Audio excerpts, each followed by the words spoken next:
Here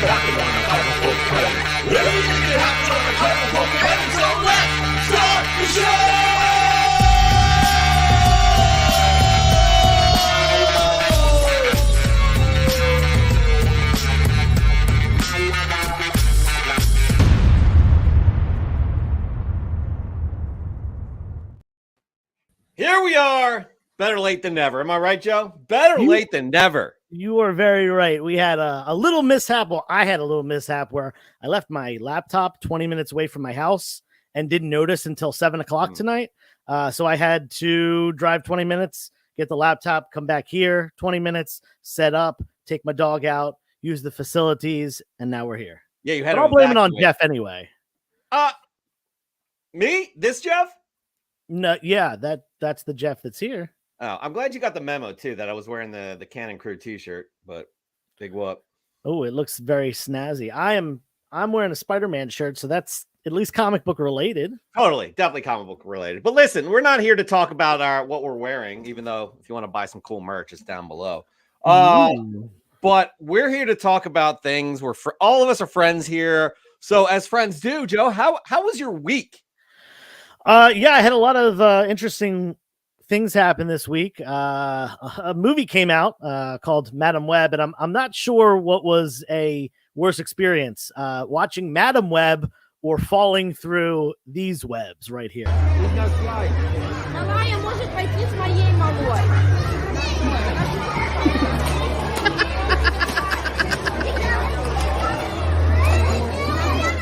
It looks so terribly awkward. Sarah, like, are you okay? First off, I need to ask, are you okay? Yeah. So I took my nephew today to an indoor play area, and a minute before I did that, he did it, and it looked really fun when he did it. I was like, wow, that was cool. I'm going to try it. Well, let me tell you, a 40-pound 7-year-old going through that is a lot different than a 200-pound 34-year-old going through. For sure. So, But you know, it can't hurt to actually just look at it again, because I kept watching this.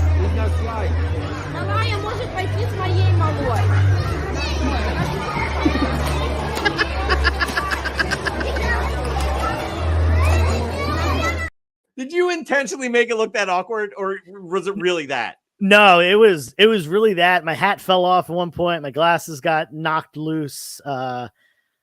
Honestly, I'm just happy I didn't land on like a 3-year-old or anything. Yeah, me too. Yeah, me too. I'm happy with that. By the way, my lady, love of my life, is upstairs cracking up at that. She could be down here. I called you out. I told you. Anyways, sorry. She's going to yell at me. All right, moving on, though. We do have a ton of news to get to. A lot of interesting stuff, I would say. Wouldn't you? Yeah, there was a ton. And I think part of the reason we have so much news is we weren't here last week. It was the Super Bowl. Right. We decided to take a week off, yada, yada. So that's true. Dr. Place, did you gain any superpowers after going through that?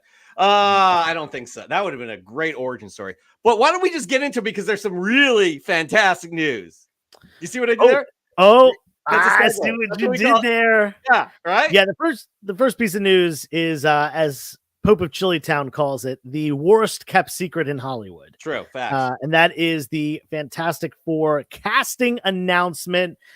We do, in fact, have Pedro Pascal hopping into the role of Reed Richards in the Fantastic Four film.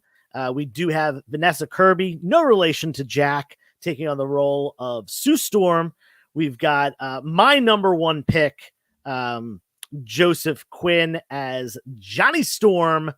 And we have someone who I had never heard of because I don't watch The Bear, and apparently I should. And his name is something. Sorry, I'm forgetting his name. Ebon Moss Bachrach. That's it. Yeah. You literally need to give me the first syllable, and I got it. There you go. If that was like name that tune, you would have done it in less than a measure.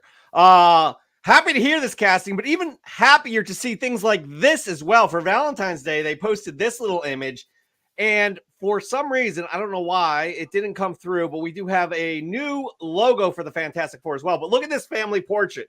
It looks, and this is from Marvel. obviously you have all of the actors in their roles except for Ebon, but the thing looks comic accurate, by the way. Ebon is back there in the background in the picture as an astronaut. But I'm liking what I'm seeing. Apparently, as the rumors are saying, that this movie will be taking place in the 60s, Joe. Yeah, so I have my theory about this, Please tell. specifically about the 60s. Well, Fantastic Four obviously popped up in 1961. Fantastic Four issue 1 came out. So it kind of is cool that they're kind of throwing it back to that, in order to kind of what I think they're doing, at least, is to explain why we haven't heard anything about any of these characters yet in the MCU, which has been going on for over a decade.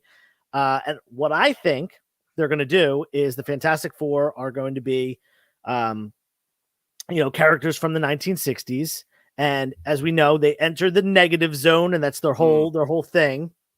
But maybe when they come out of the negative zone, they come out in present day, which in the MCU, I think present day is in 2025 right now. Okay. So it would make sense, kind of explain, hey, these guys haven't been here the whole time because they haven't existed the whole time. Now they're here. They're ready to party. Yeah, I guess it could be a bunch of astronauts that just kind of vanished, maybe, and nobody's really talked about it. Actually, I don't know. I'm basically saying what you said, but here is, damn it, where is I had the poster, guys. I don't know where this poster is. It's amateur hour here on Comic Book Canon. I'm literally uploading the same thing over and over. A bunch of people have been saying that Ebon Moss Bachrach was in Punisher and Andor. Honestly, I didn't recognize great in Andor. him. That's the only place I've seen him, by the way. Yeah, I've literally watched both of those shows, and I didn't put it together that's the same guy. So apologize about that, and thank you for all informing me. There's the logo. There it is. That's the official logo that Marvel put out after the announcement. I'm excited again. As Pope said, he's excited for a period piece in the 60s. So that is definitely exciting. And look at our Adam Schefter, the canon right here. It says it's based in 1963, which would be, I guess, the first appearance of the Fantastic Four is that year. And he wants to know if we want to know the villains. Let's keep it. Pope, I definitely want to watch The Bear. I watched the first episode. It was good. It didn't really pull me in, but yeah. But anyways, why don't we move to the next piece of MCU news, which is quite interesting. Yes, we got the trailer that we've all been waiting for. The movie that is gonna save the MCU, as people are saying. Yeah, I know.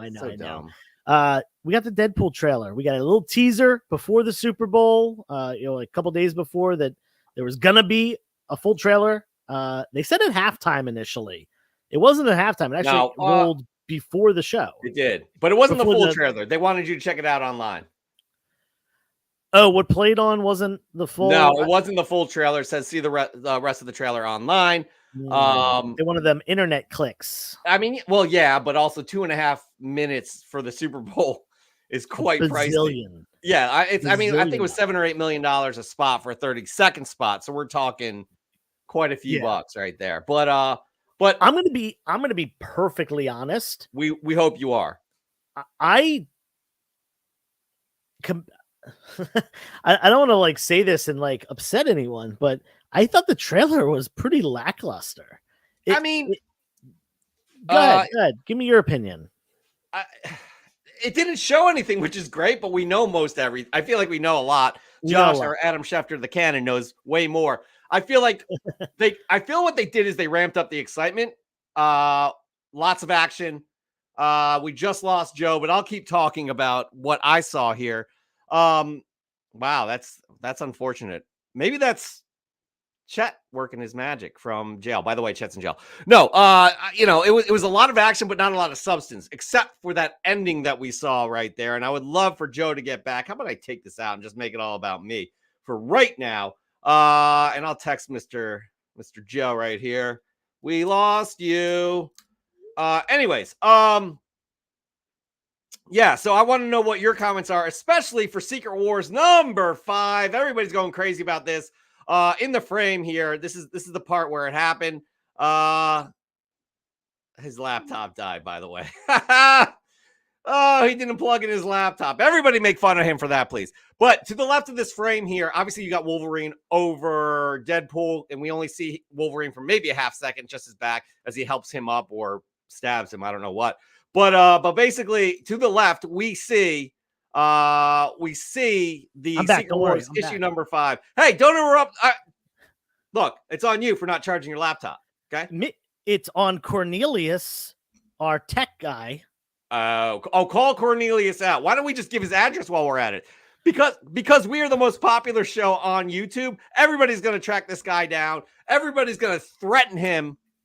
Poor guy. Yeah, Cornelius. The laptop, it wasn't plugged in. We were live on the air. How dare you? 15 million current. Listen, everybody stick up for Cornelius, please. Back talk. Excuse, sir, you are fired. You are fired. Clear out your locker at the gym. You're fired. You just fired the tech guy. I just fired Cornelius. Honestly, 13 kids are going to go hungry now. Yeah. That y'all think Joe is the nice guy to the cannon? Look at this. Would you look at this? Anyways. So basically what you missed, because you're charging your the most important piece of equipment for this show on your side. Basically, I thought there was a lot of action, not a lot of substance. I think it ramps everybody's excitement up for Deadpool 3, aka Deadpool and Wolverine. And then again, what's gotten the speculators in a frenzy, Joseph, I want your commentary on this, is Secret Wars number 5. My commentary is this is a book that is in plenty of dollar bins out there, and in a bunch more months, there will be plenty more in dollar bins. This is a book you should not ever spend more than $5 on. I don't see any reason to. I think that anyone that's spending more than $5 on it is, I'm not going to say anything mean. I'm going to say that they are misinformed. I'm going to say that they are falling victim to FOMO. I'm going to say that they are buying on impulse and not buying on any sort of thought about this book. That it is not any sort of a bigger key, you know. It's issue 5 from 2015 Secret Wars. I have a bunch in my dollar bins, and I'm not even going to take them out. They're going to stay in there until the next time I do a dollar bin sale, and someone can buy them for $1, and that's that.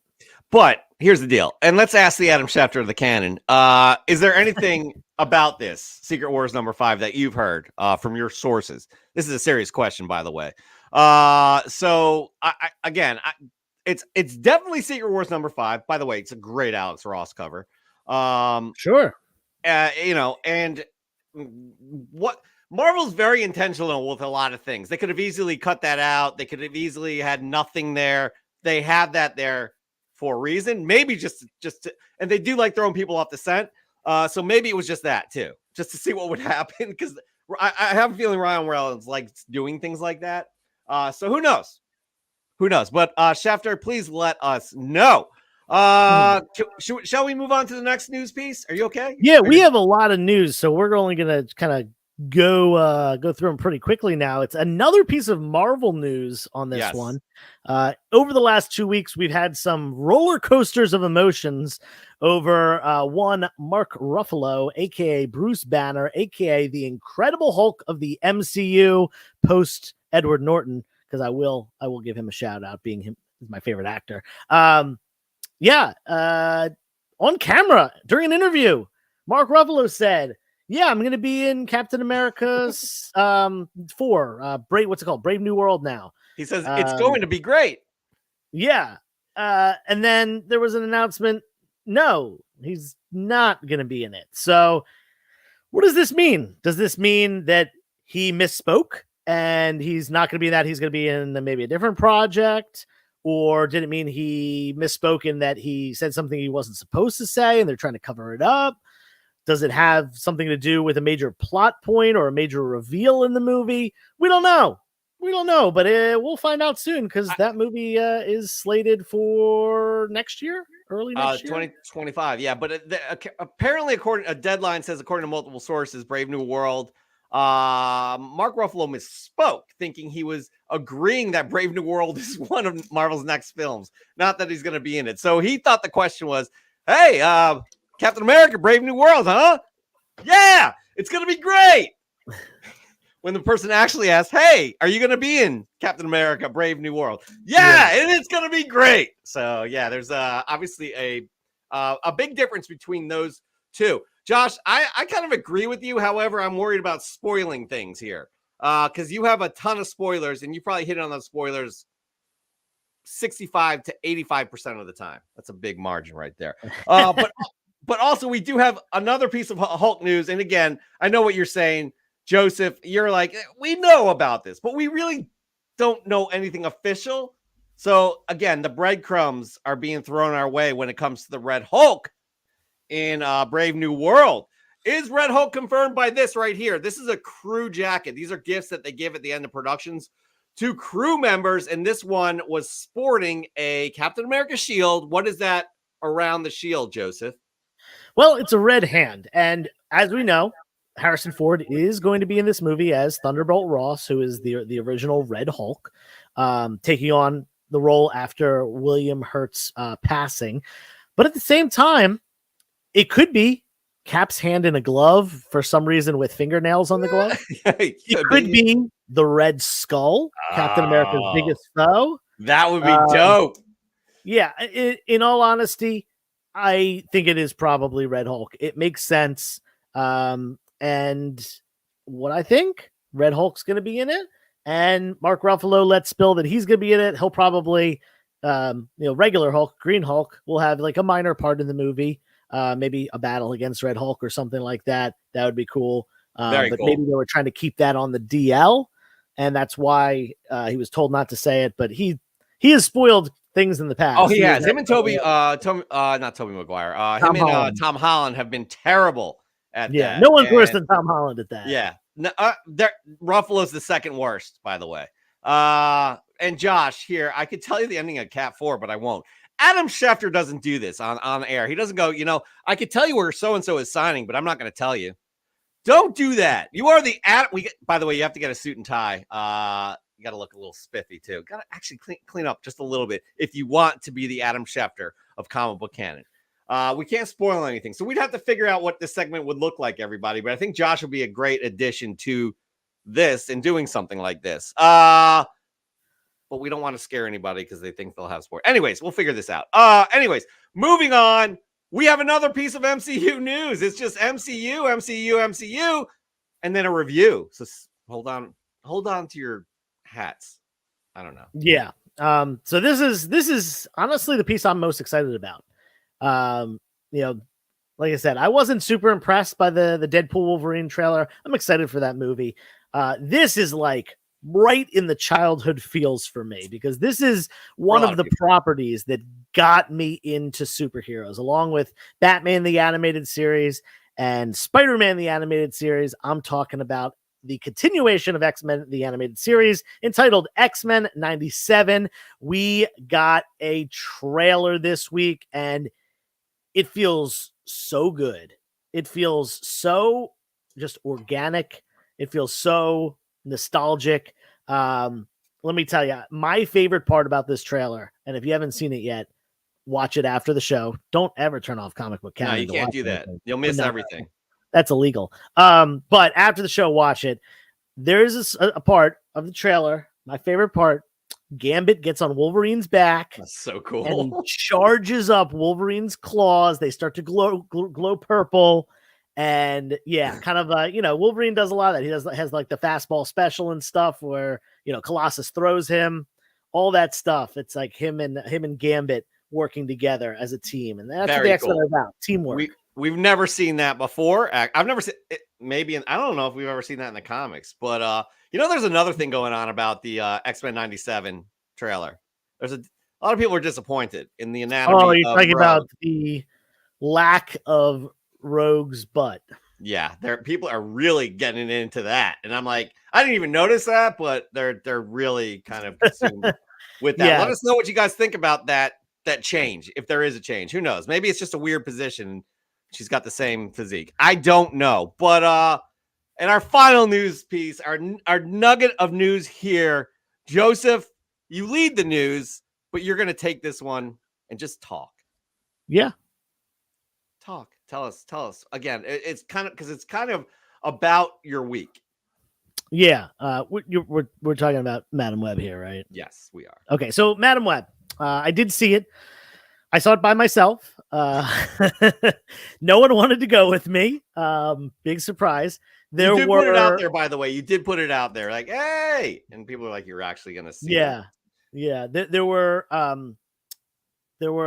2 people near the front, 2 people in the middle, and 1 other singleton guy over. So there were 5 people in the theater other than me.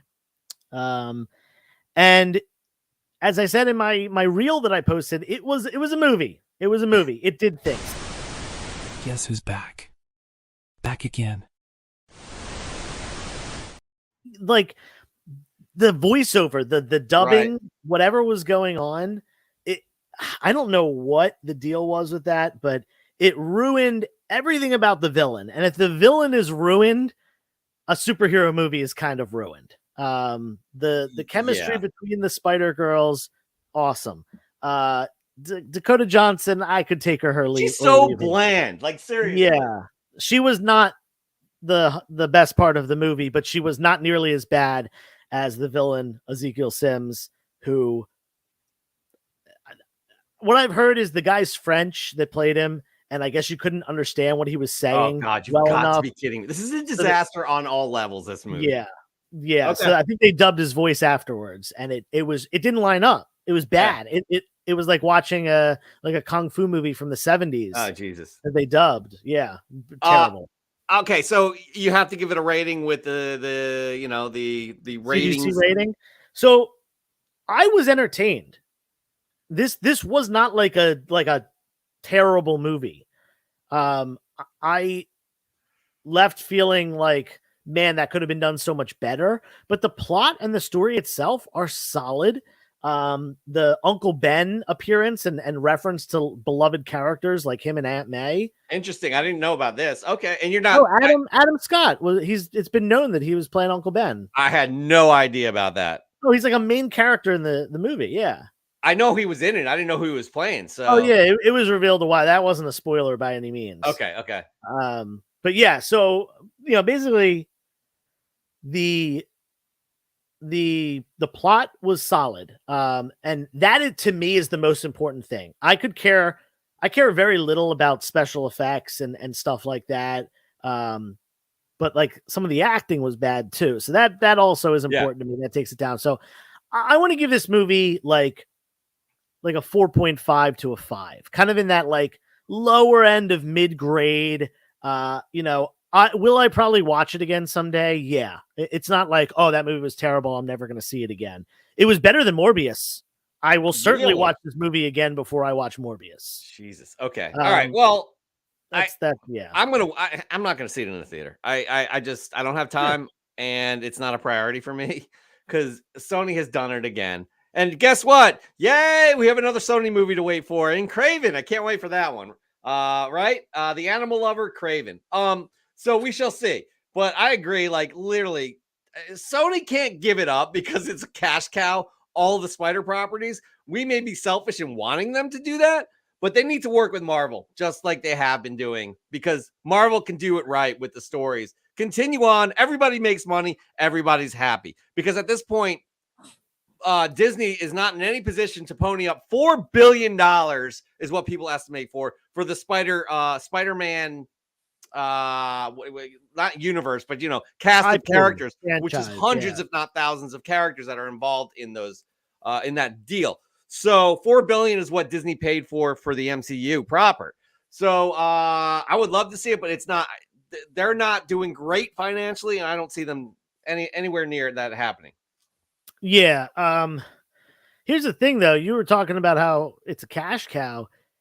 It is, but they're also losing money on all these films. But they're balancing out with the Spider-Verse, right? They're balancing out and sharing revenue from all of the Spider-Man Marvel films and probably things like Endgame and all, you know what I mean? All of the appearances. For sure. So they're getting, if they're not actually, they're still in was it in the black? Is that what it is? I would assume they have to be in the black, otherwise it doesn't make sense for them to hold on to the property. No, absolutely not. They would probably let it lapse or probably try and make some money. But anyways, it's just gotta, like, I don't want to see anything after. I don't want to see Craven. I don't, like, seriously, work with Marvel Studios, please, and take these characters. Nobody wants Jackpot. Nobody wants El Muerto. Like, come on. Whoa, chill. I want Jackpot. Get out of here. Just get out of here. No, Rude. you're the co-host of the Canon. It's your show as well. El Muerto I can care less about. Let's be real. Okay. Anyways, all right. So right there, that's the news. We really appreciate y'all joining the news. And moving on. Because right now we have to say hello to everybody. But before we do, what do we remind people of, Joseph? We remind people I before E except after C. Oh, no, sorry. We remind people that the next segment is going to be Ask Joe. And if you have any questions for Ask Joe and Jeff, of course, that's important too. Ask Joe and Jeff. Yeah. If you have any questions, please put them in the chat. It can be about anything to do with comics or the comic book related movies or selling comics, buying comics, collecting comics. It could be about cultivating a good home garden. I'll answer a question about anything. I don't know. Actually, my girlfriend's looking into doing a garden. She's just stated that. So nice. She wants to get some fruits. No, not fruits, vegetables, and maybe some herbs and stuff. Those kinds of things. So look at Kami Toby's in the house, by the way. Haven't seen Kami Toby. Did you check that live name change? Yes, yeah, the 666. It happened. Anyways, by the way, some of y'all may be like, why hasn't Chet said hello? He was incarcerated. If you tuned in last week or to the last Canon episode for breaking into CGC. So let's say hello to everybody. He has done a new comic book day segment. And we'll get into that. So by the way, if you all missed us, we weren't broadcasting live last week because of the Super Bowl. A few more people watch the Super Bowl than our show. So we figured, you know what? Let's do the right thing, Joe, and step back, right? Let's not take away any of their viewerships from them because it's a once a year thing. And for us, we do this weekly. So it was the right thing for us to do to not have a show last week and give Super Bowl some more added eyeballs. Right. Roger Goodell actually called us up like 2 weeks before, and he was like, guys, you know, we're cutting it thin this year. Yeah. You know, I really would appreciate if you guys could. And we were like, you know, Roger, we owe you a favor for that time that you saved my cat from a tree burning building. Yeah. He had his ladder walking down your street with his ladder. It just really came in handy at that moment. So, okay. But anyways, so again, we apologize for not being live, but again, we did a little charity for the NFL. Exodus Comics did watch the Super Bowl and said Usher killed it. Not as great as Prince. The best halftime show. He was playing Purple Rain and it rained. Wait, hold on a second. The best halftime show? What about Katy Perry and those dancing sharks from like? Oh God, that was come on, stop. Stop. Go away. We got Comic Toby, as we said. We got Raw Dog Comics. We got Mike Hags in the house. We got Josh's Comics, as you know, our Adam Schefter of the Canon, trying to create a segment. Why don't we all just try and develop a segment this episode right now? Maybe we'll start it soon. We got, who else do we have? We have Highland Low Roll. Oh, I get it. I see what happened there. Live name change. See what happened there. That's fun. Caleb Leland back in the house. We got Steve White. What's happening, Steve White? We have, who do we have? We got Dr. Plagueis with one of the best fresh from the comic shops of all time, but not from the comic shop. Yeah. We got Pope at Chili Town. We got Jordan Nori. Peter Thornton back in the house, laughing at you firing Cornelius. You are such an asshole sometimes, Joseph. I am, yeah. Who else? We got, I saw Dan De La Torre. My love of my life, Alicia Jardine. Smiley face. Who else do we have? I think that's about, we have one more. Hold on. Who is it? Who is it? Who is it? Oh, Immortal Scruffy. We got Nikita Kade. By the way, this is dyslexic comic fans untie, or I mean unite. We got Heroes Reborn. Everybody, it's always a pleasure when you all join us each and every week. Don't forget about hockey season. Hockey season doesn't have a Super Bowl. They have 7 game or up to 7 game series. I love hockey because the Flyers may make the playoffs this year, Joseph. Maybe. Yeah, so loving that. But yeah, we'll never. Joe and I are Flyers fans, by the way. So, okay. So before we get into it again, Chet is in jail right now. We've been working with the system. I guess the I don't know where he is actually. Oh, CGC headquarters. He's in Florida, right? He was. He got in a little trouble there. I know what I'm saying. What did he go to another state? What he probably is in jail. I would assume Florida. He's incarcerated in Florida. Yeah, I doubt they extradited him anywhere or anything like that. Caleb, it's up to a 7 game series, best of 7. So there's not one Super Bowl is 1 game. This is stretched out. So if you want us to hold, we'll talk to what's his name? Batman? Is it Batman? Who's the yes, Batman. Batman is the commissioner of the NHL. Yeah. We'll talk to him, but we'll see. I think you're a Canucks fan. I can't remember, but anyways, Chet. Hope you're eating good prison food at the very least and making friends. Attention, comic crusaders, strap in because the Sultan of Sequentials, the one and only Chet, is about to unleash your comic book day holy grails. Forget the grocery list. Forget the gym. Forget the gym. Forget reality itself. These picks are pure, unadulterated comic book crap. First up, Ultimate Spider-Man #2. Forget everything you thought you knew about the web slinger, because this ain't your grandma's Spidey. This series is the supernova of 2024, blasting onto the scene with the most surprising Spidey story of the 21st century. Buckle up, true believers. This ain't your friendly neighborhood Spidey anymore. Now prepare to plunge into the darkest corners of Gotham with Batman #144. The Joker Year 1 saga concludes in a chilling climax that'll leave you questioning everything. Brace yourselves for a mind-bending final that redefines the Joker. But wait, there's more. Spawn 350, an industry legend, 32 years strong, finally reveals the answer we've all been craving. Who will claim the throne of hell? These ain't just comics, folks. They're portals to new worlds, gateways to unforgettable experiences. So grab your wallets, ditch the boring stuff, and race to your comic shop. Now go forth, true believers, and spread the comic book gospel. Chet, we honestly, we've been in talks with his legal team. We're hoping to get him out of there soon. It's very strange that they're keeping him there that long because he did post bail and they said you're not getting out. So is he in solitary? I doubt it with a camera in there. I don't know if he's probably on his best behavior if they're allowing that, but I don't know. We shall see, because again, in my opinion, he was trespassing, right? He was trespassing. Listen, he's the kind of person that often I will have my revenge.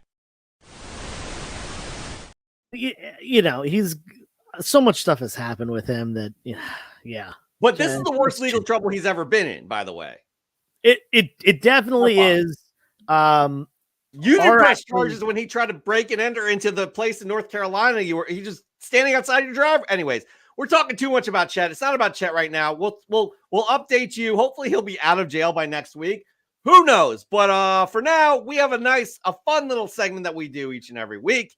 This is how I introduce all the segments, by the way. A fun little segment we do each and every week.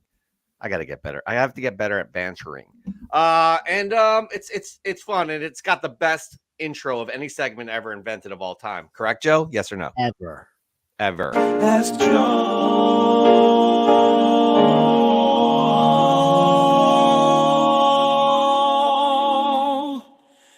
And Jeff.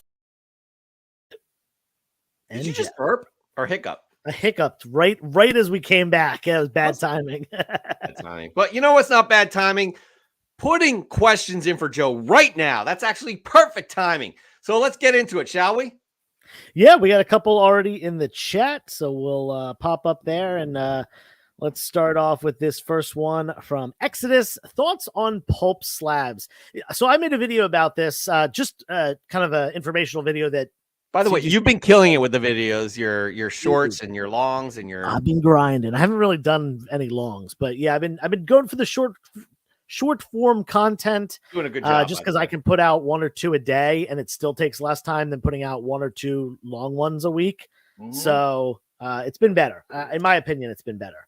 Yeah. So yeah. So let's talk about pulp slabs. I am not a pulp collector. I own 0 pulps in my personal collection.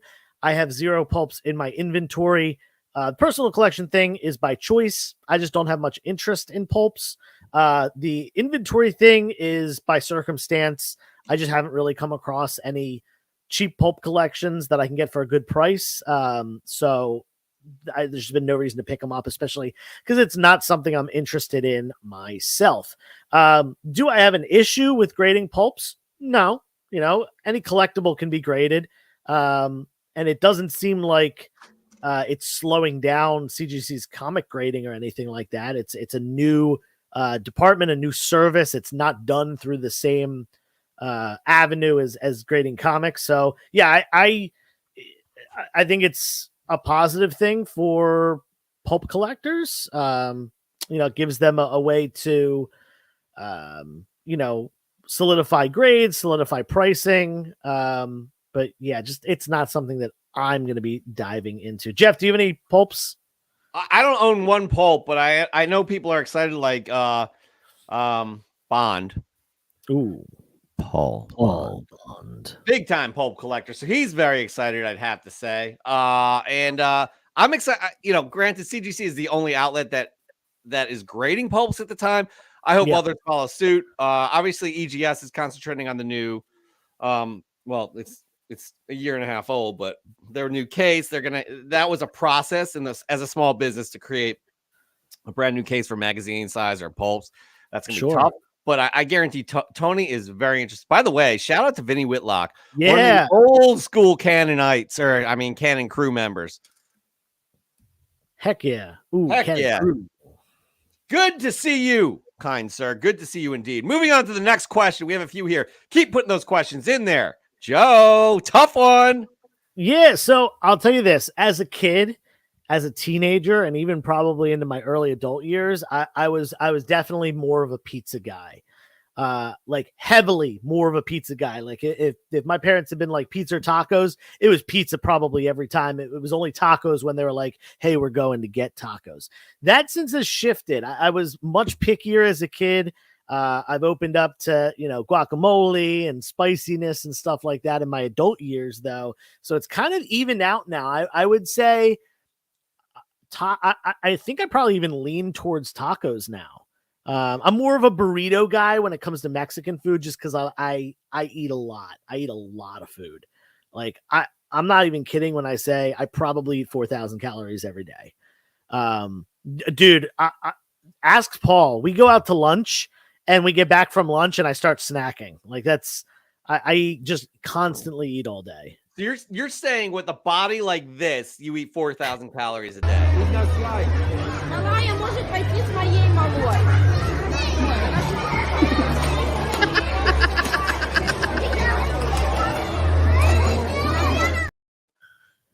You're just going to keep showing that all show? I love it so much. It may stay with us and once an episode. Everybody let us know if you want that more of Joe. But I'll tell you what, as of right, like if you ask my girlfriend right now, she feels like I live off of tacos and burritos and things like that. It's not true, but I do indulge in, like, I love chicken tacos, especially the old street style ones with the cilantro and onions and stuff like that. Love. And I feel like, because that can be healthy. That can be healthy. A chicken taco can be healthy. I feel like pizza I'll do every once in a while, not because I don't love it, but it's an indulgence for me, and I can't eat pizza every day. I can't eat it twice a week. I may eat it like 2 slices. I'll order 2 slices, eat it once every 2 weeks or so. So I love New York style pizza, but I just can't. I can't do that. I can't do 4,000 calories a day.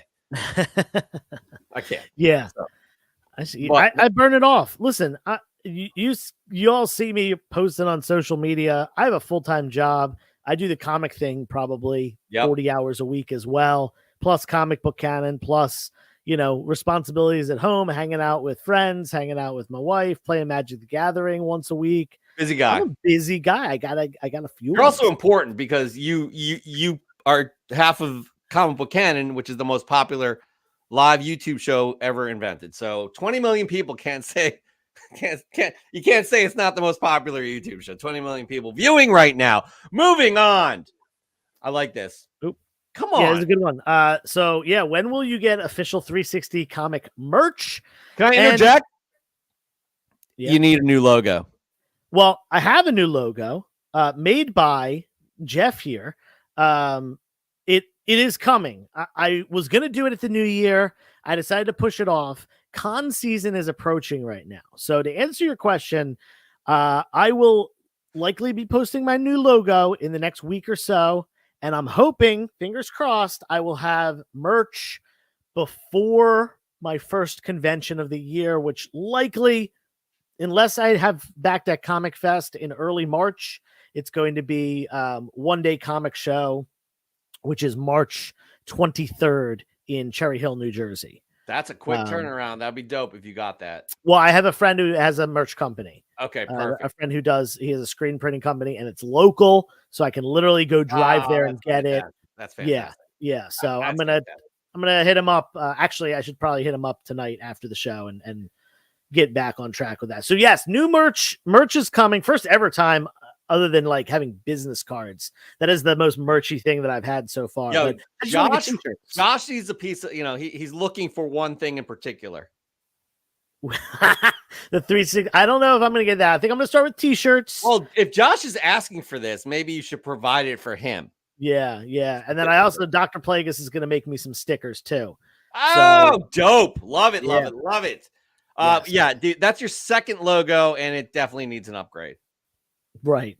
I made my first logo in Snapchat, the old black and white circle with the But I like the new one so much. Actually, I was looking at it yesterday. It wasn't bad. That's not a bad first logo, to be honest. Good one. Moving on. Mortal Scruffy. What is your favorite comic book show from the 90s? I mean, it's easy peasy. Right?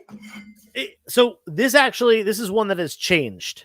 So this is one that I had just like pizza and tacos.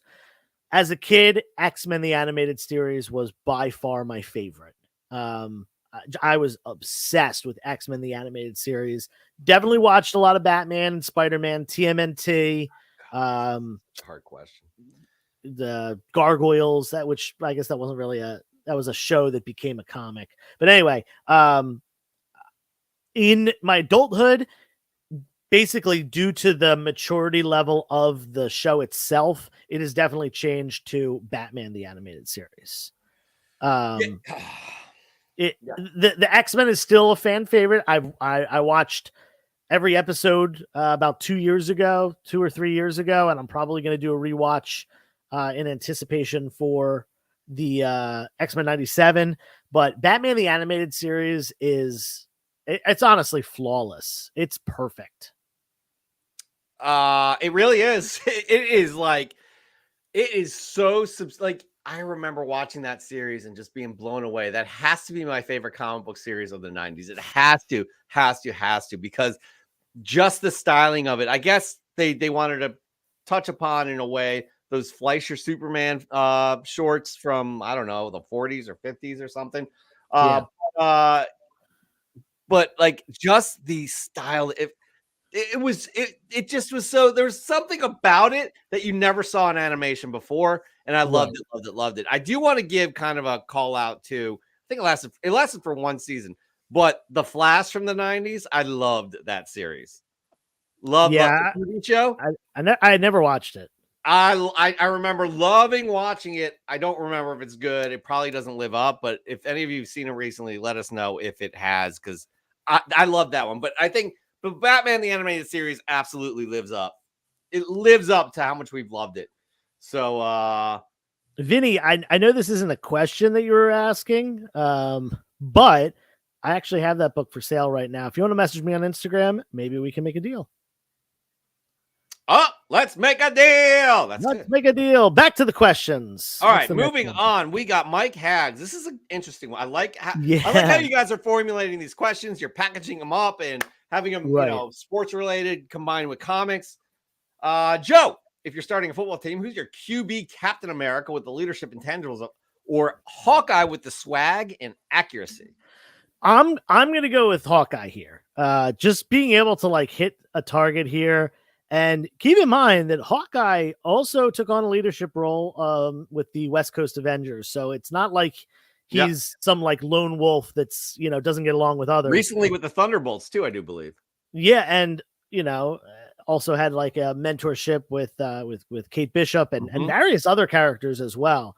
And yeah, I mean, especially like the MCU version, like just all around like good family dude too. Like I that's someone who I would root for sure. So yeah, I'm not a huge Cap guy to begin with. I definitely like Hawkeye better than Cap in the comics and the movies. But yeah, as a football QB, I'm gonna just go with the sheer talent, skill, precision skill level, an Aaron Rodgers type skill level there with Hawkeye. Aaron Rodgers is incredibly accurate. Stop it. I may be a homer here, but like I'm going Jalen Hurts, and I know he had a down year, but I still believe in his leadership skills. I still believe in Jalen Hurts and his leadership skills. I believe that he holds everybody else to a higher standard. I believe that everybody underestimated him. So who's somebody who's underestimated as a comic book character? I mean, Steve Rogers was underestimated because the scrawny Steve Rogers had fight, and he had a great heart, right? Scrappy, but then he got that super soldier serum, and we all know what happened. The rest is history. But yeah, I'm going to go Jalen Hurts in terms of the Captain America style. So yeah, I hope we answered the question in the right way. By the way, yo, I don't know if Joe, you were definitely too young to watch this, but the Spawn on HBO was freaking amazing too. I don't. That was. I have no recollection of the Spawn. Was this an animated show? Yeah, it was, but it was mature. It was like for mature. It was. It was dark. It was dark. I didn't have as a kid. I just had the basic cable, so I didn't have HBO or anything. Yes. Pope is taking NFL Super Pro. That's a good one. I love it. That's took a my good one. I wish I would have thought that. Anyways, okay. So my girlfriend's coming downstairs and she does not want to be on camera, so I'm sliding it over. She has to get some stuff. Yes, you are safe. You are secure. She does not want to make her first appearance on this episode of the canon. Does this count as a cameo though? No, you may hear her off camera, but no. What if we like get a glimpse of her hand or like her obscured in the shadows? That's up to her if she wants a glimpse. Baby, give us that cameo appearance of the hand. I guess you do have what Jessica Cruz has the hand. Anyways, we're gonna move on. We're gonna move on here. She's watching a lot of characters like that. She's watching upstairs too, by the way. What do we have here? One more question. Wait, what about this one? You skipped this one. Oh, sorry. Ask Joe. I have the All-Star Superman run. I didn't see this question at all. All ungraded, but in fine to near mint condition. If I wanted to offload them to get something better, should I sell or trade? So here's my thoughts on that. Anytime that you can make a trade and not have to do a monetary transaction, it's usually going to be better. Usually you can't sell something for as much.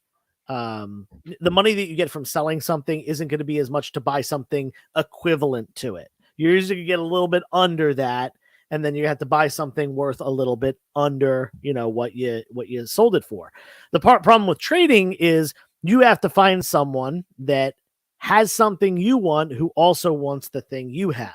So there's pros and cons to both. I'm a big proponent of trading. I don't think it happens nearly enough in comic books like it does in other collecting hobbies, especially like cards. That is like trading is like a huge thing. And you see it with sneakers and stuff all the time as well. So Yeah, I'm very pro trading. You'll usually get something better at the end result. But again, you have to find the person that wants your item and is willing to trade the item that you want them and has that item to begin with. So work on a trade. If you can't find a good trade, you can always sell and, use that money to buy something you want. I'm a little distracted here, but I think that you may have said that trading a book, you probably get more value than actually selling, correct? That is a paraphrase version of what I said. Yeah. Great. Good work, Jeff. I'm proud I of you. didn't pay attention, and I just wanted to make sure that was said. I know, So you were too busy making flirty eyes. With I love Richard how, there. making flirty eyes. I love how our Pope is like, yeah, your girlfriend who lives in Canada and definitely exists. Right, Oh, right. Can you just show a hand maybe, or just say hey? Well, did you hear that? That's a female voice. My girlfriend exists. She Cameos. loves me. There are a couple cameos that are just voice cameos. Do you love me? Ah, she loves me. Ew, I'm gross. in tears. I'm in tears. I love her. I do. All right, moving on. I hope that was enough proof for you, Mr. Popicelli Town. Moving on. What else? We have another question. We do Yeah, one more. Yeah, from But, Nukes. Go ahead. We're If all you over. had to retire one title from each of the three big publishers, which would they be? The easiest one that comes to mind is Image. I would retire Walking Dead. Yeah, I would retire Walking Dead. We don't need offshoots of Walking Dead, just like we didn't need the show to go on as long as it did. I think if they never made another Walking Dead comic, I'd be fine with that because it's so great what we have. What is it? 195 issues or 183 issues, something in that high hundreds. It's perfect. Retiring titles from the other. Now I have one for Marvel. I do. So there's two theories here. Do you retire something because it's so good, what has come out so far, that you don't want any more, or do you retire it because you don't like it? I'm going from retire because I don't like it. And there's so many I can think of. Then I'm tired of Spider-Verse. I'm just tired of. How many more Spider characters do we need? Okay, like let's honestly. Yeah. So, this is a tough one. It's a good question though. This is. I am. This might rub people the wrong way, especially people who are real big fans of the MCU. But I could do without Avengers comics. I am not. I've never really been a huge fan. I've read Avengers comics when they have to do with tie-ins to other things or really important storylines for the Marvel universe and stuff like that. But I'm not an Avengers. I've never subscribed to an Avengers pick up. Well, I currently the regular Avengers titles haven't done much for me. However, Avengers Twilight is good. It's worth the read. I heard. Oh, you know what? I will say there's one Avengers Forever, which I think Pope of Chilitown was the one that suggested I read that because I had gotten in the collection. That's a great read. Avengers. I haven't read that. Well, that's alternative universe or alternative futures or something like that. Is it what? What is it about again? There's so many Avengers titles too. Did you say Avengers Forever? Oh, did you say alternative universe? So there's a ton there. The reason why I really wanted to read it is because there's a lot of Kang in there. And this was like, I guess Mike suggested it maybe a year or two ago, and we still were getting any real notion of Kang in the MCU. So yeah, I definitely suggest reading it. Okay. I gotta hit that up. DC is a tough one here. Yeah. Because they've pared down their offerings. You know what I mean? They don't put out as many titles as Marvel does. DC's easy. They've been very selective. I could care less about anything Superman related. Oh no, come Sorry. Sorry. I could that's care less. no, that I don't like that actually. I do like I've read a few issues of the current run. I actually picked up a bunch on like for 50 cents each at a half off sale. But Ooh. I'm interested in reading those. Uh yeah, but I'm trying to think of like the dark metal stuff or that kind of it was just I can't with that. And I know it was Oh, that limited. yeah. It's past, but like that whole other kind of universe kind of just got so convoluted for me. I just didn't understand it. So Yeah, that was a good in theory, bad in practice. yeah, Vinny Whitlock, Instagram name is 360 Comics. I assume you're asking me because I did say it's message. in the, if you see Joe, yeah, 360 Comics spelled out. let's take this down Yeah, here. take that thing down. There we go. There it is, right there, right there. I like the sound effects too. Do it again. Pew, pew, pew, pew, pew, pew. That's terrible. We have way too much fun here. Oh God, I know. But sometimes it's just only fun to us, but that's okay. That's okay. If you like and just subscribe and share with your friends. I mean, 24 million people watching this right now. It's a lot of people, but we could always use some more eyeballs on the show for sure. All right, Joe, do you think this is the end of Ask Joe? It is for this episode of the canon. I don't want to. We're not canceling Ask Joe ever. No, it's a great segment. I love talking about things and stuff. That is all the questions. Thank you as always for your question submissions. If you ever want to, if you think during the week, something pops into your head that you want to ask, always feel free to message myself or Jeff. 360 Comics on Instagram, Comic Book Canon on Instagram, and you can preemptively ask that question, and we'll pop it into the show. Otherwise, save it for the live. And thank you for putting them in there. Absolutely. And now for the best part of the segment. Ask Joe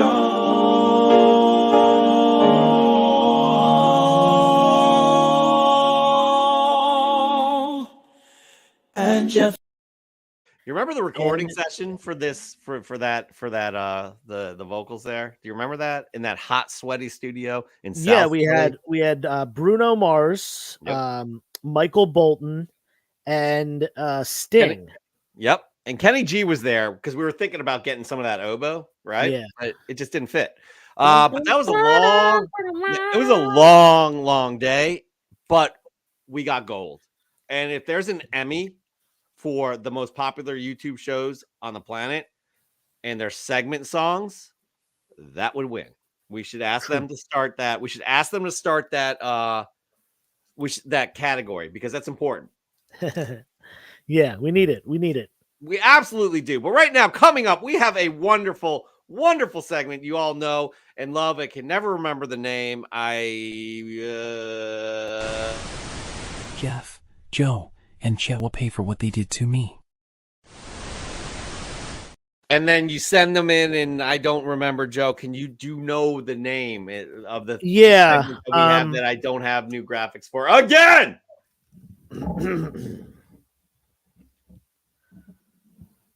From the intimate website, youtube.com. Join us for a segment related to comic books that are new in your collection. This segment isn't.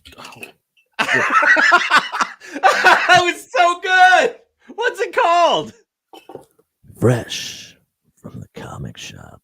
Fly from the press and slum. We ask you, the audience, to send in your fresh gets, and you do not disappoint each and every week.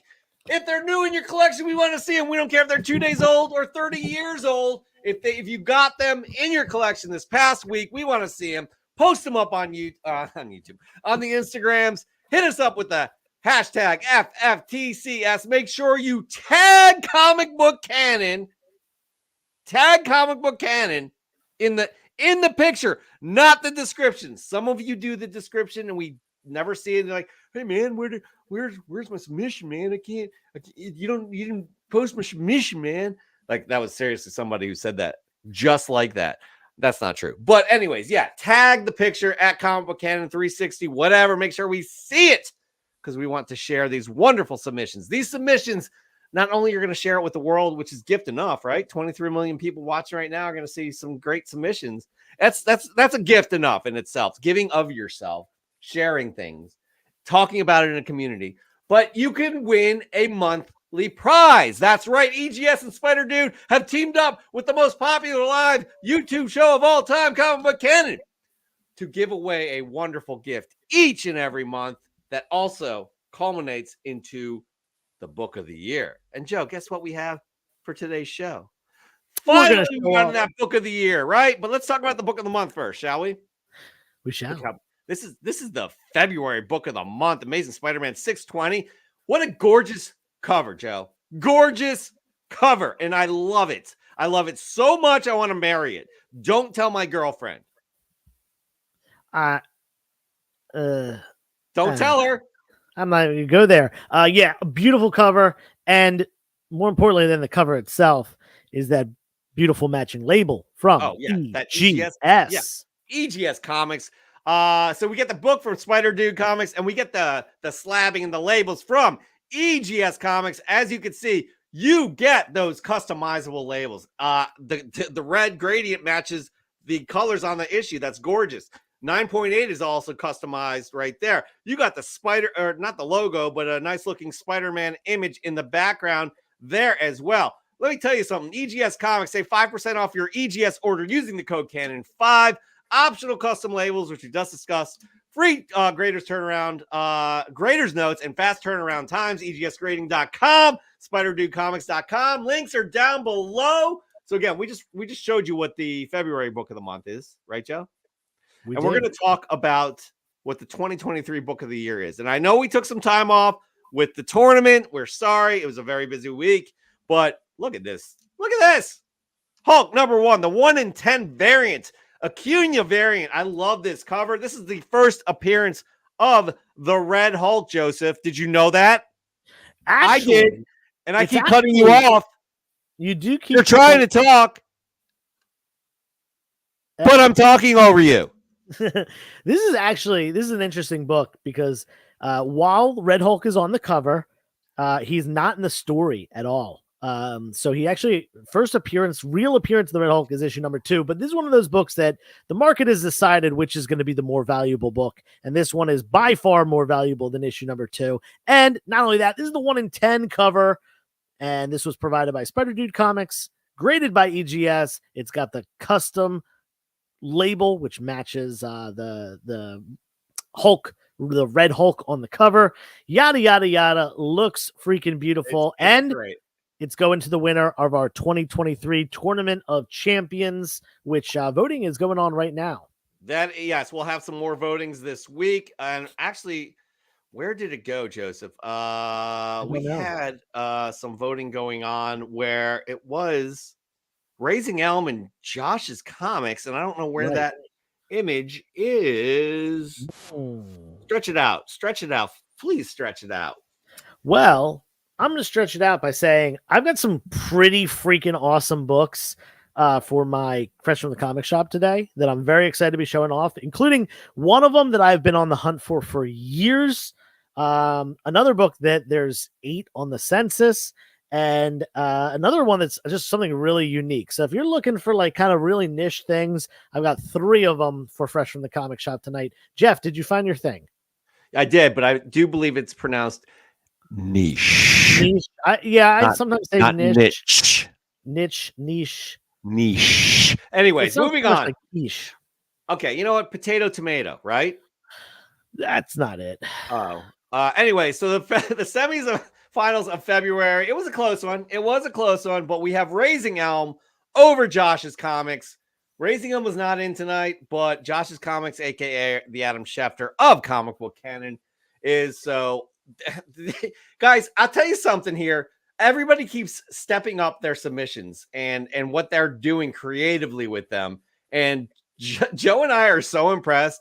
Like Josh, for instance, he's literally, I think Josh is taking art classes. I'm not kidding you. That top left corner right there is the Daredevil. Well done, Josh. Raising Elm crushed it with this head in the box, not to confuse it with a D in a box, but you know what I mean. But but yeah. All right. So we're gonna get into these submissions, but before we do, there are 3 criteria we look for before moving on to a semifinals, which we just had. The first is give us a well-composed shot. Have it tie into the comic book in some way. Get artistic with it. As you can see, Raising Elm does a great job of that. Bottom right corner right there does a fantastic job. As you see, Deadpool is holding his head, and right there, somehow Raising Elm took his head off his body, put it in a box, and took a picture. That is talent, Joe. That is talent. So well-composed shot. Make sure it's lit well. Don't put it on your dirty bed sheets and take a blurry picture or what have you. Get creative with it. Have fun with it, most importantly. Joe, our second piece of criteria that we look for. So the second piece of criteria is we want to see something unique. Don't bring to the table something that everyone has seen. Make it something that might be a brand new book that came out recently, something that's lesser known, an indie publication. Mark Leneker brings to the table some historic Golden Age books that are way less known than your typical Spider-Man, Batman comic from the 70s, 80s, 90s, or today.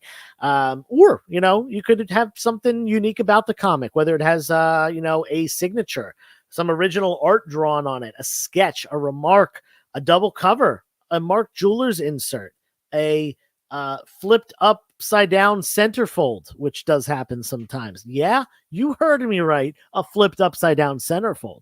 There are a lot of comic printing issues that might make something a little bit more spicy and unique. Bring that spice to the table every week here on Comic Book Canon, and we will enjoy it.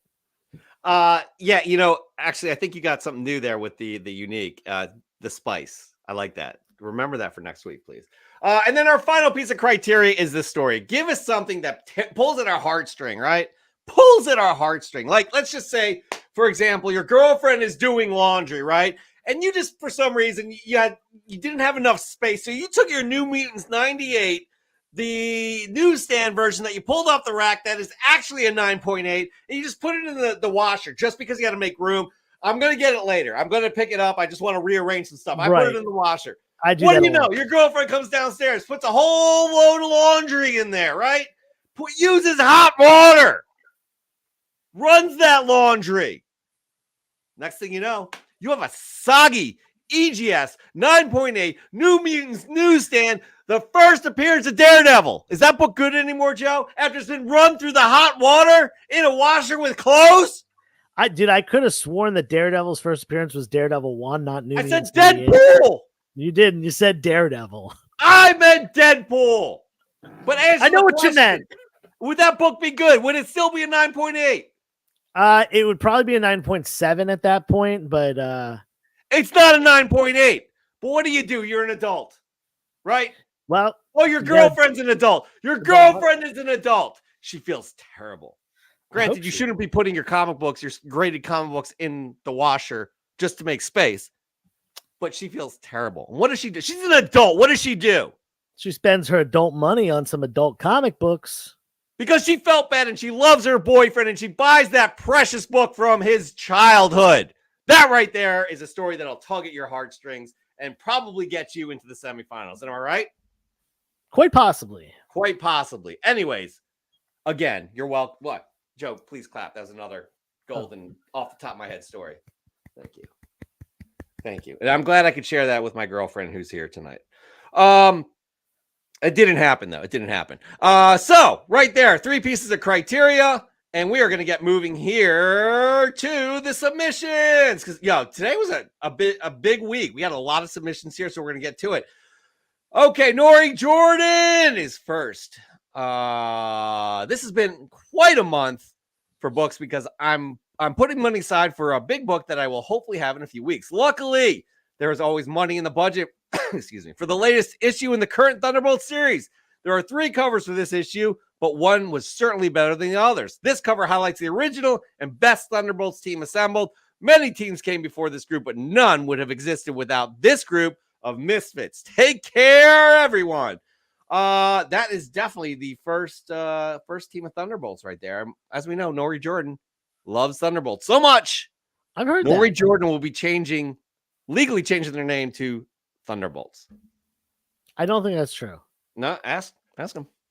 I think you made that up. Ask him. Anyways, moving on. Nukes Comics. What's up, Nukes?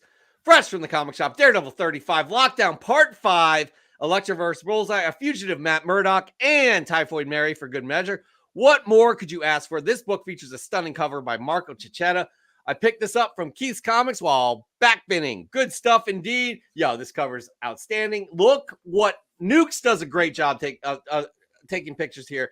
The depth of field is outstanding, where the background just falls off in terms of focus, and you're just right there. What's in front of you is what you're focusing on. So I really, really dig this big time. Joseph, your first fresh scout of the week. Ooh, okay. Woo! We're gonna go with this one. This one's a weird one.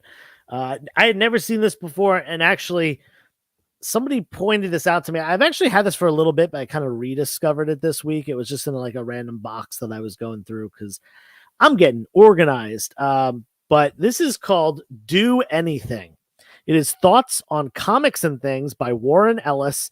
And it's got this like skull here. If you look down here, this like animatronic robot skull with a cigar looks a little bit like comic book superstar Jack Kirby. And at the bottom of the page, it says, Jack Kirby ripped my flesh, a grand tour through comics and culture as seen through a burgled robot head. That is so cool. I'm going to show the back of this too, because the back has a bunch of words on it, but the first line says the robot head of Jack Kirby lives on Warren Ellis's desk.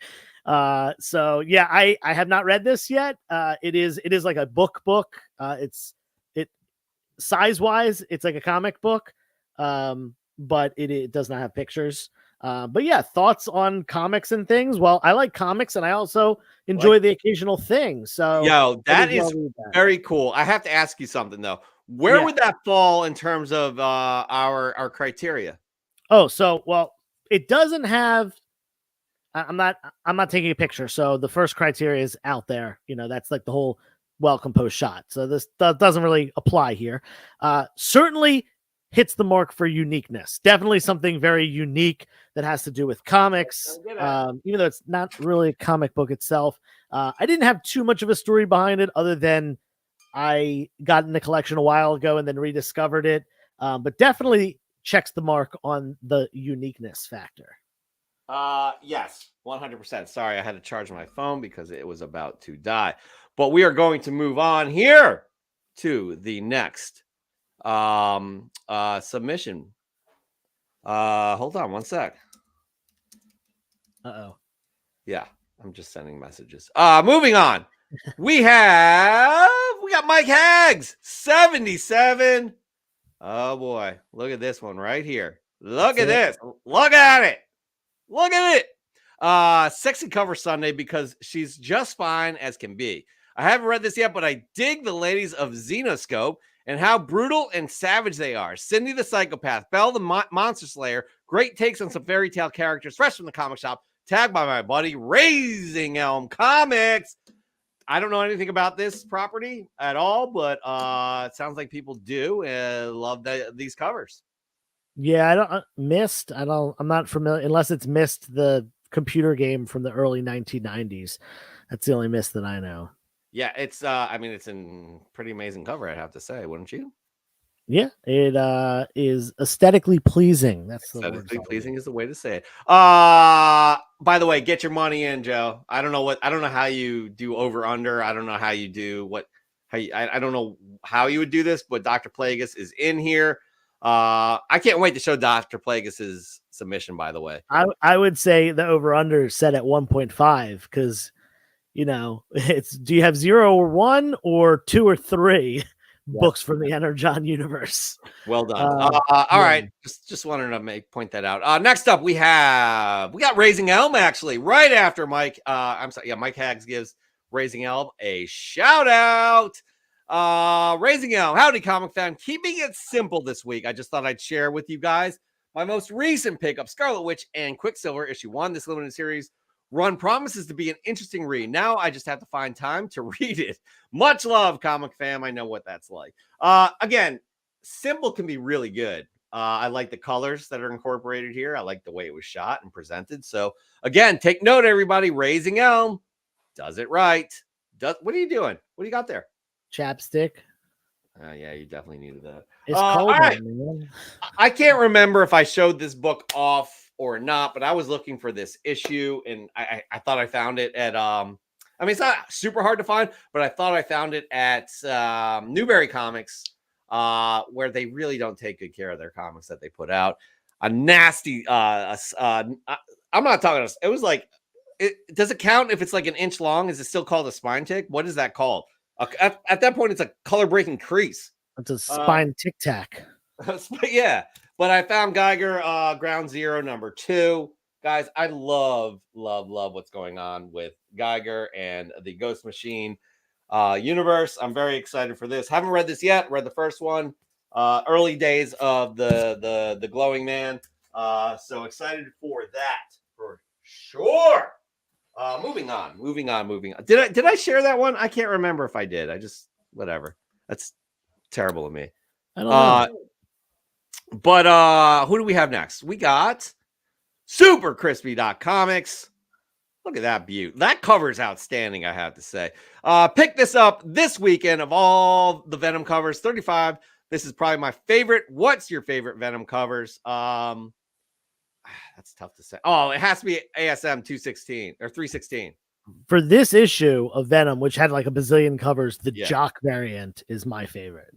This one is out. I never saw this one. I don't even know if I've seen this one. I'm not even sure who does this. It almost looks like a Clayton Crane cover, but I don't think it is. You're right. He doesn't say who did this, but that's an outstanding cover. I was very impressed with that. Next up, I like this submission right here, and it's a good friend of the show, a good friend of the community, a good friend in general. His name is Mike, aka Pope of Chillytown. Look at this. Look at him getting creative. Didn't know you had it in you, Mike. Thanks to 360 Comics for this A-OK he snagged in a recent collection. This checks all kinds of boxes for me and will hold a special spot in my PC. It's a Dell Comics, Doctor Who, and the Daleks from 1966. First U.S. comic appearance of the Doctor. This comic adaptation of the first two Doctor Who feature films, which in turn were adaptations of two Dalek stories from the television series. These were made during Dalek Mania, when the world went crazy for anything that involved the series' that most popular monster. They starred Peter Cushing as Doctor Who, not the Doctor, and are not part of canon. Still, they are filmed in Panavision and Technicolor and are gorgeous to watch on the big screen or in high def. Joe, very impressed with the submission. Yeah, this was in a collection that I got recently, and I know Mike is a huge fan of Doctor Who, and so as soon as I got this book and realized what it was, I shot him a picture and I said, "You want this?" And he said, "Yeah, let me know." He's giving me a little too much credit here. He says it's an A-OK, and I did give it to him for free, but he always helps me at conventions, so it was a thank you for, I've got King Khan coming up that he helps me out with and stuff like that. So that was a thank you to him for that, and a very cool book. And he got me a book this week too. I already had my Fresh from the Comic Shop ready, so I'm going to show it off next week. But yeah, he got me a book for my birthday. And here's the deal. I was trying to be so nice to Mike, trying to give him compliments after compliments. And then this. Yeah, you did say Daleks, even though I've never seen an episode of Doctor Who, and I know it's Daleks. Okay, there you Daleks. go. I haven't seen an episode either. It's okay. Words hurt, Mike. Moving on. Who do we have next? Joe, actually, you have your second fresh get of the week. Yeah, second fresh get of the week. This is a pretty cool one. This was acquired in a big buy that I did, a big deal that I did with Bond. Stop drinking, Jeff. Oh, Bond. Sorry. I was drinking something. It's my only chance. I tried to make that work. Bought a bunch of slabs from him. He was looking to move some inventory in order to make some room, and I was looking to get some inventory from our upcoming shows. This is a cool one. This is Mary Marvel number 28 from 1948. So we're looking at a book that is closing in on 80 years old here. It is a 4.0, pretty solid for a book that is of that age. And this is the last issue of the run. Not only is it the last issue of the run, but as we know, as you go on and runs, typically the print run, especially near the end, goes down. I guess that was probably the case with this book because there are only 8 copies of this on the census. This is a pretty scarce book. Now, it's Mary Marvel, so there's not a huge draw for the character. This isn't like a crazy expensive book or anything, but 8 copies on the census. I don't think I own a single book that has only 8 copies on the census. Damn. Okay. Unless it's a book no one cares about and like someone randomly submitted it and I got it in the collection. But yeah, very cool. Low census book, golden age book. Definitely checks the marks here for the uniqueness and final issue of a run as well. Pretty cool. That's very cool book. Absolutely. But again, you're always impressing, and I really want you to come through and have a day that's just terrible. Be like, yo, that submission sucks, Joe. Moving on. Anyways, not this week. Oh, guys, this is one of the best fresh from the comic shops we've ever seen. It's not quite. Actually, it's not at all from the comic shop, but everybody, y'all need to congratulate Dr. Plagueis. Dr. Plagueis, if okay, I would like to share that as my fresh from the comic shop. I know technically not comic related. However, canon has been something I constantly look forward to week after week, and I have made some great friends through it. He came this Wednesday on New Comic Book Day, and I am hopeful one day I can share my collection of books with him, because my daughters have expressed minimal interest. That is so special to see something like that and share it on the show. Joe, your thoughts? I listen, love that it says new canon crew member. Yeah. You know, I love that he was born on New Comic Book Day too. Right, that's great. That's great. That is a comic collector's dream. That's, you go out every Wednesday, you get new comics. Some days instead of hitting the comic shop, you hit the hospital, you come back with a new kid. Absolutely. Congratulations on that. And I love the fact that Dan De La Torre is just so supportive, because the first thing he says, he's disqualified because he spelled canon wrong. Wow, Dan. Wow. Oh, I know it's all in jest with Dan De La Torre. I know wants to give him a big virtual hug. So happy again for the addition to your family, and very excited for your adventure with him. Never said his name, but when you're ready, please share. That'd be great. Moving on, we got Bobzilla. He actually shared. Just to go back, he shared the kid's name. The kid's name is Jeffrey Joseph Plagueis. Oh, really? Yeah, after you and me. Obviously. Yeah, I think it's Jeffrey Joseph Chet Cannon Plagueis. Yeah, what a Chet. Just Chet. His name is Ezra. I do like that name. Name. Well done.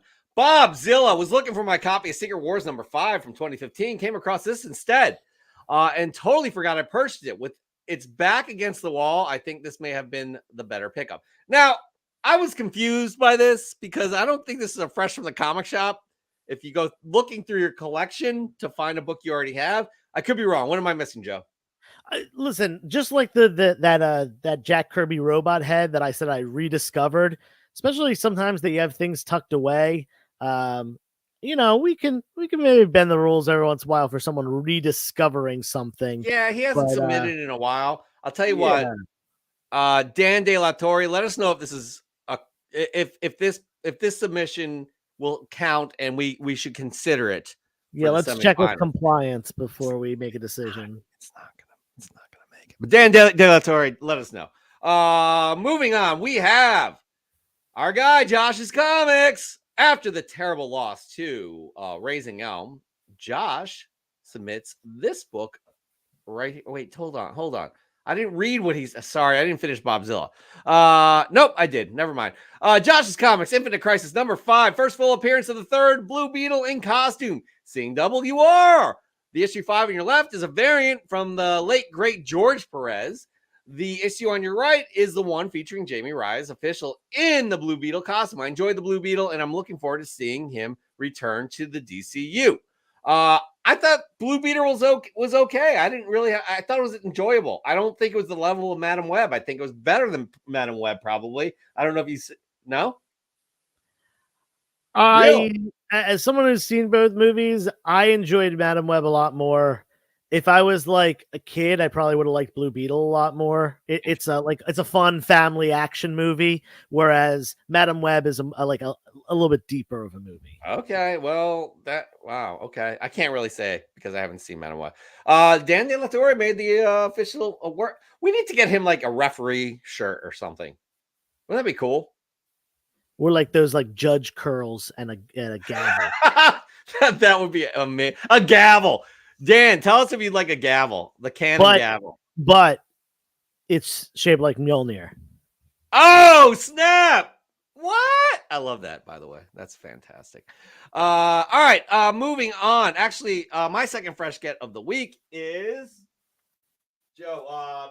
Do we have any? Again, we have that bet, or I don't know what the line is. I don't know how much it's moving or not with the Energon Universe stuff. The what? The line? Energon Universe stuff. I think Plagueis was the one that said, I bet. Yeah, the line's at 1.5. All right. Well, here we go. My second fresh get of the week. Looking for this issue right here. Batman 142 and 143, The Origin of the Joker. Well, it's building upon the origin of Joker. Batman, or Joker Year One. I read half of this book. I was so tired the other night. I didn't finish it, but wow. Yo, it's good. It is good. So I'm excited to read more of this for sure. And moving on, Joseph, we have, who do we have? Oh, Mark Leneker is the final submission. So you and I have one more submission each. Mark Leneker. Yep.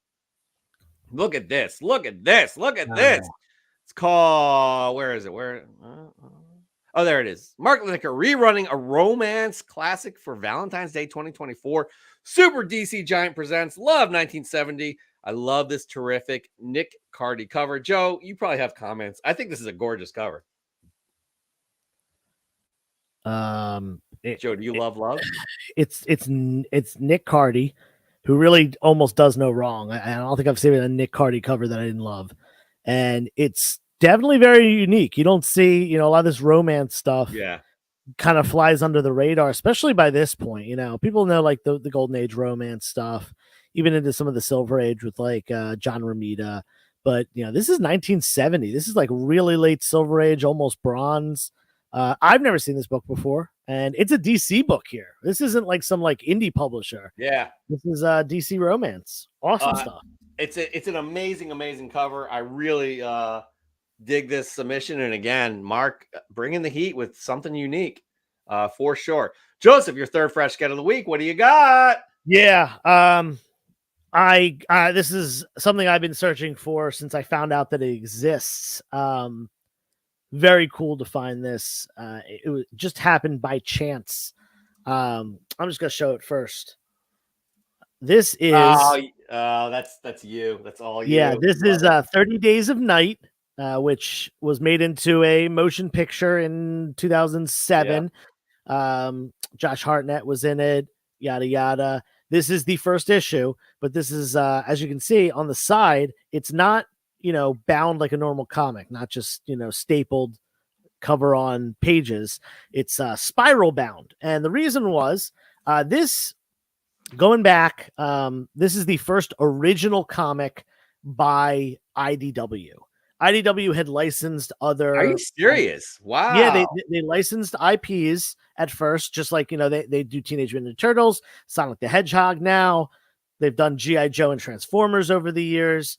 They had mostly done that kind of stuff. This was the first ever comic book that IDW did of original content. This was 2002. Ben Temple-Smith art, written by Steve Niles. And this was a retailer preview. So what they did was they made less than 100 of these. They printed out the comic. It's actually on like nice thick paper, and it's obviously bound together with a spiral bound. And they sent it out to like only the biggest comic retailers. Think about it, they made less than 100 of them. There's just thousands and thousands of comic stores across the country, but they only sent this to less than 100. And the theory is that most of them probably just got thrown away after, you know, they checked it out, they placed an order, or they didn't, and these probably weren't saved. I know someone that said that there was a guy that was trying to track down all the people that had them, and he's found 11 so far. So there's certainly at least 11, probably significantly, probably more than 11. But again, IDW has said that they made less than 100 of them. So somewhere between 111 of this thing exists. And it is one of the hardest to find and one of the more expensive modern horror comics that there is. You know, obviously Walking Dead #1 kind of takes the cake as far as modern horror. But this is like not too far behind that. So very stoked to finally have this in my personal collection, and that is where it's staying for sure. So I'd like to say that right there is a great example of a unique book and something that would pull at our heartstrings, I would say. Yeah. Anyway, so Scruffy Comics I skipped over, and for some reason, but we got that right now. Everybody just chill out. Joe, chill out, because this is a really good submission too. I'm chill, bro. Here we go. Scruffy Comics. Boom. Hold on. I need to read this. Reorganizing. Fresh from the comic, last week I was visiting the in-laws in Nova Scotia. My father-in-law took me to the local comic book store where I found this Dazzler number 33 cover art by Bill Sienkiewicz, paying tribute to the Michael Jackson Thriller. I have been looking for this book for some time now. I am happy to have finally this cool ass cover to my collection. Yo, this is such a great cover. I didn't know this existed at all. Joe, your thoughts? Yeah, so this is a book that I came into a bunch of years ago. I didn't know it really existed until I started collecting the Dazzler run. I've always been, you know, a huge X-Men fan, and you know, Dazzler was one of the characters from the animated series, and I started picking up Dazzler comics. I guess I was in my mid-20s, and I was like, I want to complete that run. And I came across this one, and I was like, whoa, this cover's awesome. Yeah, and then cool. I actually didn't notice at first that it was a Bill Sienkiewicz cover, and also B, it was an homage to Michael Jackson's Thriller. Eventually, I realized that, and I was like, man, that's a cool book. I still pick these up whenever possible. This is a book that, you know, you can get lucky, and someone's like, oh, Dazzler stuff, let's throw this in the dollar bins. So every once in a while, you find these in dollar bins, but it's like a $10 to $15 book in high grade. So always look out for this one. It's definitely a lesser known, like, minor key homage cover, and yeah, you gotta love this background here. No, I mean, outstanding. Everything is outstanding about the submission, and my apologies, Scruffy. Messed that up. By the way, Paul Bond, very funny what he says here. He had never heard of Michael Jackson's Thriller before this. That's not true. I never heard of Michael Jackson. I didn't know. I was like, who is this guy? Okay, let's stop. All right. My last fresh get of the week is, here we go. Last chance, everybody. If I'm going to show off an Energon Universe book or not. Joe? You're already under the over-under. You're 0 for 2, so. Yeah, I guess it doesn't matter then. But I still want to know, are you going to show 1 or 0? What? Adventure Comics number 415. Look at this awful cover. Yeah, that's not a great cover. No. But to make up for it, I got Transformers number 5. Transformers number 5. You got Megatron's gun right there and Optimus Prime with no arm. That's kind of a spoiler of the story. Being like, what can I do here? So there you go. Well done, Dr. Plagueis, for the new Sun and knowing that I would have an Energon Universe book in my collection this week. All right, Joe, we have a decision to make, and it's not going to be an easy one. It's not. There were definitely a couple that stuck out. There was definitely a couple. Yeah, quite a few that really got me going. I mean, I got 2. You got 2 that stuck out. Okay, give me your first one. All right. Where is it? Right here. With the Daleks. The Daleks. right? With No, those Dallas. dailies. Just kidding. This is a Dallas. great submission right here. Mike really I think he nailed it with the presentation. I think he nailed it with how special and what this means to him with the Doctor Who influence. And it's, heartwarming too that his only friend in the world, Joe, gave him this because he helped clean his kitchen. That is not. He actually did help me over the weekend though, move boxes to my storage unit, which again, thank you. Shout out to him for that. Nice guy. Nice guy. Yeah. I love this one. So I don't know if this was on your list, but yeah. Yeah. I mean, that was definitely one of the many that stood out this week. I very much also liked Josh's. We got a little killing it, guys. Yep. Not just a 2-for-1 here. We got the, both covers, the George Perez and the Jim Lee, a key book that's pretty significant going forward, considering Jaime Reyes is staying around, and this awesome background. Definitely like the how the composition of the shot is. How it's presented, I love that the books are angled in such a way that they're kind of splitting apart, and Beetle himself it's almost like hatching out of this little egg here. I think that's really, really cool. That's one of the ones that stood out. I have another one that did as well. Do you have another? Yeah, I do. It's actually one I almost messed up, and it's Scruffy. Right. Yeah, that was the other one that I was thinking too. Outstanding. This is outstanding. Yeah. And this and is he said in the chat he got this book for $2. Yeah. I think it's but it's also the presentation. It's a great looking cover. But yeah, and guys, we do pay Dan De La Torre quite a bit because his retainer, it's very expensive for somebody in this industry.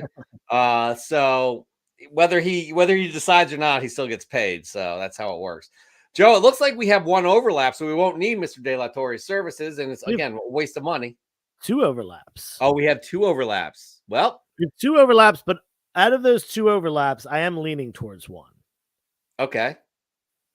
Oh, right. Oh, so wait, Pope? Yeah, I had mentioned Josh, but we overlapped on Pope and Scruffy. Okay. So, but I'm leaning towards one of those 2. Oh God, this is so tough. I am too. I'm. Do you want to say it on 3? Yeah, 1, 2. 2. Wait, hold on. We say it after. We go 1, 2, 3, and then we say it. Okay, ready. 1. Every week, I swear this happens. 1, 1, 2, 3. Pope of Chili Town. Scruffy. Oh, okay. So we are not. Let's Dan De La Torre. We have Pope with the Doctor Who and the Daleks. We have Scruffy with the Dazzler. Show them both on the screen again. Dan De La Torre. It's between. Let us know. Oh, jeez. Time out, Dan. He already has an answer. Just to make sure. Just confirm this is the case. So this is, by the way, he says Scruffy wins, but Dan, this is Scruffy right here, and this is Pope of Chili Town. Confirm that you want Pope of Chili Town, or that you have decided, you have hit the gavel on the desk, and Scruffy will move on to the semifinals. Please confirm that. Mike Hags, I don't know why. I don't know. We didn't get your Xenoscope. Last week? Oh, yes. Last week. We're not showing last week's books. But we did see that you submit. And, I guess the story is Raising Elm. Raising Elm won is the semifinalist last week that went against Josh. Case dismissed. I imagine Dan yelling that. Even though he's a gentle soul, I imagine him yelling that with the gavel. Mortal Scruffy, you are moving on to the semifinals. You'll go up against next week's semifinalist. Woo! All right. This has been an amazing show. I greatly appreciate all of you. 2024 is off to a great year in terms of our hobby, in terms of our friendships, in terms of the shows. So please like, subscribe, share with your friends. Again, we could always use more eyeballs, even though millions and millions of people watch this show. I have a full disclosure. I have a kitchen I need to clean up. My girlfriend made some wonderful food, and I need to clean the rest up. So I can't keep it on too long, Joe. So I'd like you to say some kind words about this episode before we end it tonight. Yeah. Listen, I had a big day with family. My nephew was in town, but I made sure to rush home. And unfortunately, got a little delayed. We started a couple minutes late because I was fishing my laptop back from my in-laws' house because I had left it there like a dumb, stupid idiot. But that's okay. We made it. We did the show. All of you were here. Thank you so much, as always, for hanging out with us, chatting in the chat, submitting questions, submitting fresh from the comic shops, and continue to do so because we're here for you. We wouldn't be Comic Book Canon if we didn't have a 20 million person audience every week. Facts. We greatly appreciate you all. Again, shout out to EGS and Comics, Spider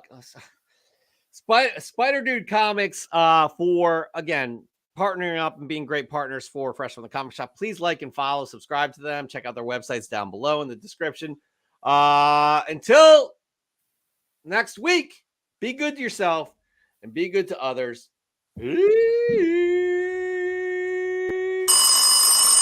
Hello? Chet. Imagine my surprise when I heard about your little airvent adventure at CGC. Quite the entrance, I must say. Though perhaps not as grand as your meteoric rise to internet fame. Johnny Galactico. You orchestrated this. Bingo. Let's just say your investigative journalism was getting a little too close to certain truths. Truths that wouldn't exactly paint your precious comic book canon in the most flattering light. You slimy. I exposed you once, Galactico, and I'll do it again, even from this cell. Oh, Chet, always so dramatic. But go ahead, try your little magic trick. You're nothing but a has-been in a lab coat, ranting from your iron cage. I'll find a way to bring you down. You underestimate me, Johnny. We shall see, my dear Chet. We shall see. Until then, enjoy your accommodations. Oh boy,